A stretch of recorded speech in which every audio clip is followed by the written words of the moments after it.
비트코인 왕자입니다. 오늘 대장들 다시 한번 검토해 보겠습니다. 상승 준비를 하고 있어요. 비트코인도 반등 위치, 이더리움도 반등 위치. 근데 둘의 관점 차이가 좀 다릅니다. 자, 비트코인 먼저 보게 되면은 분봉으로 봤을 때 2일까지는 너무 좋았거든요. 수급도 잘 들어왔어요. 근데 그 뒤로 보게 되면 수급이 없습니다. 비트코인을 땡겨줄 만한 수급이 없어요.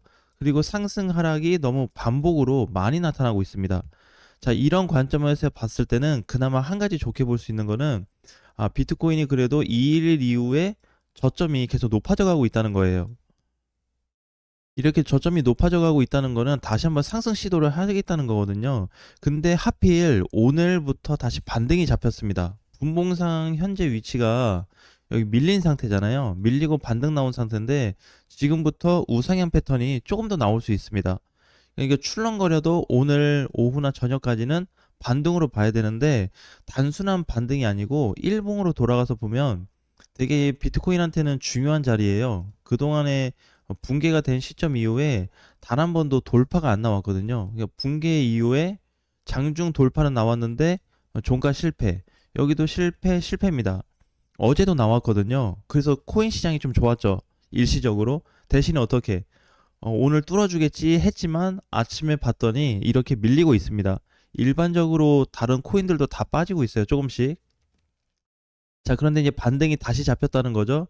그러면 이번에 문제를 봐야 되는 게 몸통 돌파냐? 아니면 또 윗골이 달아주고 이렇게 밀릴 거냐? 이 두 가지를 보셔야 되는데 이게 이제 확정시 돼야 돼요. 이번에 반등 위치가 잡혔기 때문에 오늘 시점으로 해서 다시 반등이 나오겠지만 이게 반등이 아침 종가까지 나오면서 종가를 돌파로 만들어주지 못하면 절대 좋게 볼 수가 없습니다. 만약에 뚫린다고 했을 때는 시세가 커질 수 있기 때문에 한 3에서 4% 올라갈 수 있는 공간이 나오거든요.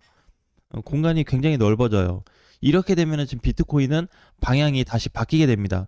그러니까 기존에 이제 붕괴 사건이 한 번, 두 번이 있었거든요. 이 붕괴로 인해서 지금 못 가고 있는 거예요. 근데 한 번에 대한 붕괴가 회복이 돼버리면 이 두 개 무너졌던 게 단 하루 만에 복구가 돼버릴 수 있습니다.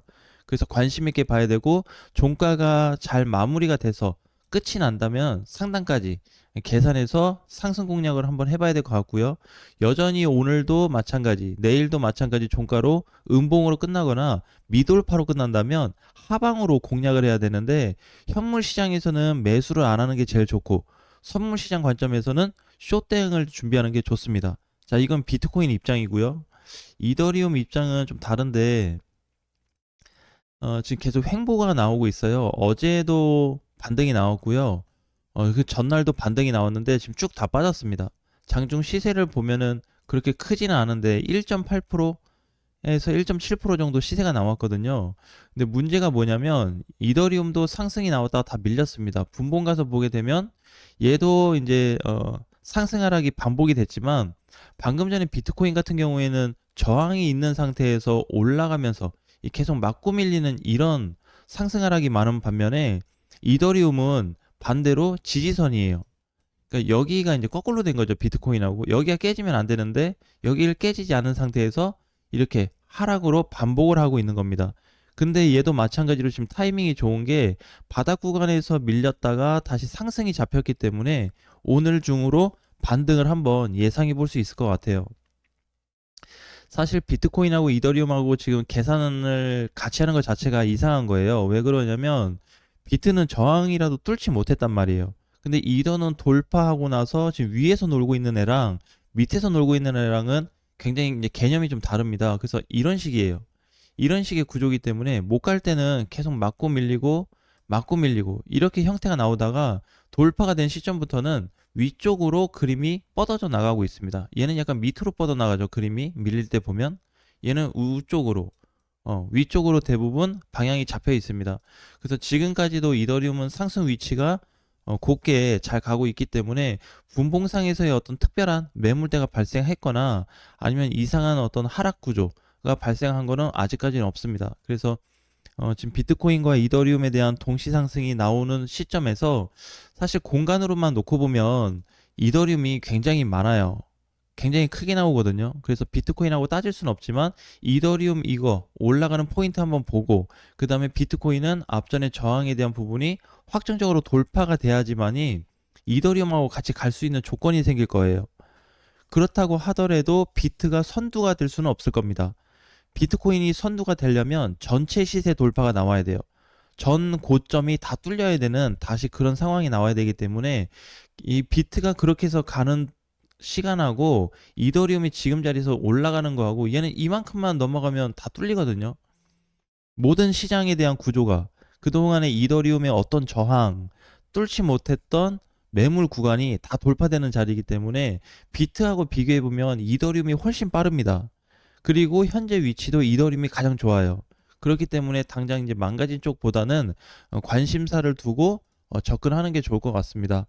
아침장이 시작이 되었는데 이제 예상을 했던 대로 분봉상에서 그 다음에 오늘 하루 일봉상에서 상승 포인트는 계속해서 만들어지고 있기 때문에 좋은 관점으로 보시면 좋을 것 같습니다. 그 다음에 이제 대장들이 단기적으로 좋다는 거는 알트코인들도 상승 가능성이 높게 나올 수 있기 때문에 그걸 봐야 되거든요. 이번에 국내 거래소 같은 경우에도 알트코인들이 지금 잘 올라가고 있거든요.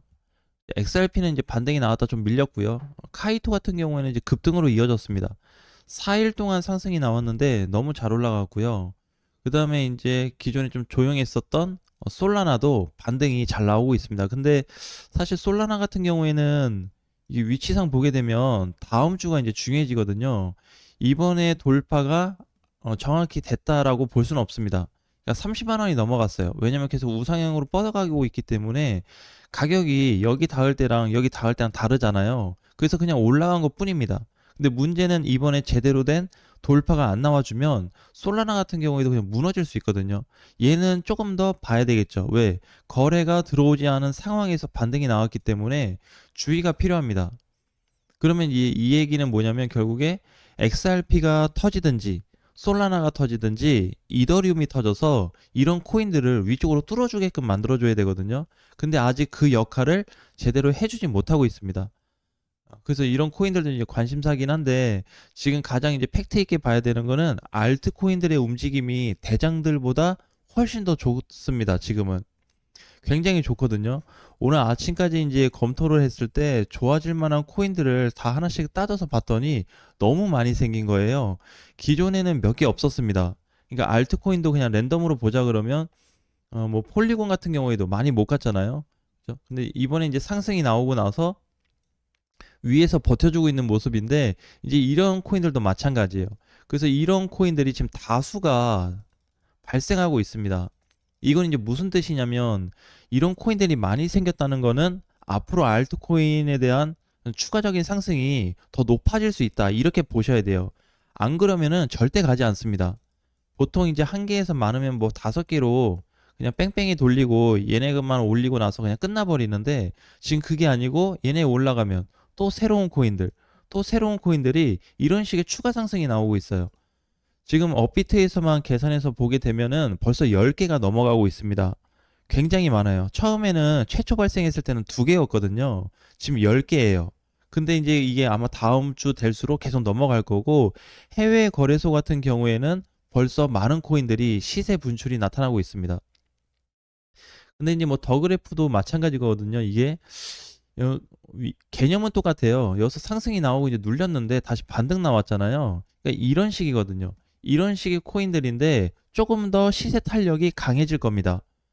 단기로 그냥 일시적으로 반등 나왔다가 꺼지는 게 아니고 지속성 있는 상승이 나올 수 있기 때문에 현 시점에 대한 시장을 굉장히 크게 보셔야 돼요. 자, 그 다음에 이제 마지막으로 알트코인들이 강세로 갈 수 있는 지점이 다 도달을 했습니다. 근데 이걸 이제 잘 이해를 하셔야 되는데 좀 어려울 거예요. 현재 위치에서 더 그래프 같은 경우에는 반등이 나왔잖아요. 그래서 어느 정도 가능성이 있습니다. 무슨 얘기냐면 여기가 뚫려버리면 더 그래프는 터져버릴 수 있거든요. 지금 그런 시장이 왔어요. 그럼 얘 입장에서는 이제 140원 초반이 될 거고 예를 들어서 뭐 잘 못 갔던 코인들로 보자면 이제 펀디엑스는 잘 못 갔죠. 반등이 좀 나오긴 했지만 그럼 얘는 어떻게? 얘도 가격대로 놓고 본다면 이 정도 한 500에서 480원 정도 될 것 같아요. 이 구간이 뚫려버린다면 터져버릴 수 있습니다.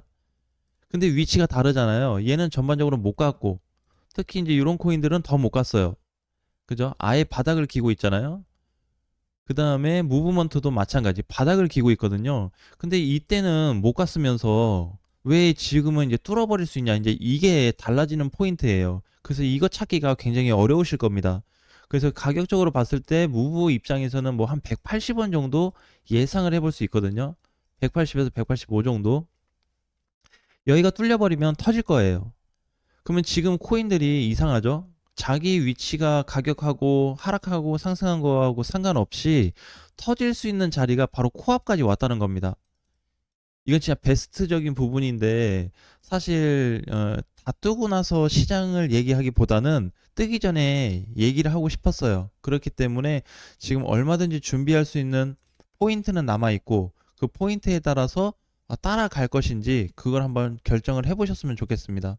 지금 일단은 위치적으로는 다 자리가 잡혀 있는 상태이기 때문에 그냥 떠버리게 되면은 아마 다 놓칠 거예요. 근데 이번 주 굉장히 중요합니다. 제가 봤을 때는 현재 알트코인들에 대한 분위기가 지금 이렇게 올라왔다가 밀렸다가 지금 이렇게 있거든요. 다시 여길 뚫어버리면 알트들이 다 터져버릴 수 있어요. 이 지점하고 지금 하나씩 봤던 코인들하고 거의 맞물립니다. 이게 뚫은 다음에 큰 조정이 한번 올 수 있습니다.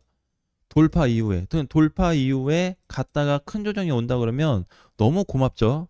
올라갔을 때 먹고 밀렸을 때 다시 재매수할 수 있는 위치가 나올 수 있기 때문에 결국에 이런 포인트가 나타난다 그래도 직접적으로 시장에 대응을 하지 않고 적용을 시키지 않는다면 아무 쓸모없는 얘기가 되거든요. 그렇기 때문에 현재 알트코인들은 정말 무시하지 말고 관심 있게 보셔야 되는 1호 대상이 될 겁니다. 그래서 조만간에 더 큰 그림이 나올 수 있기 때문에 단기적으로는 이더리움과 비트코인도 좋지만 그 뒤에 숨어 있는 알트코인들 반드시 확인하셔야 됩니다.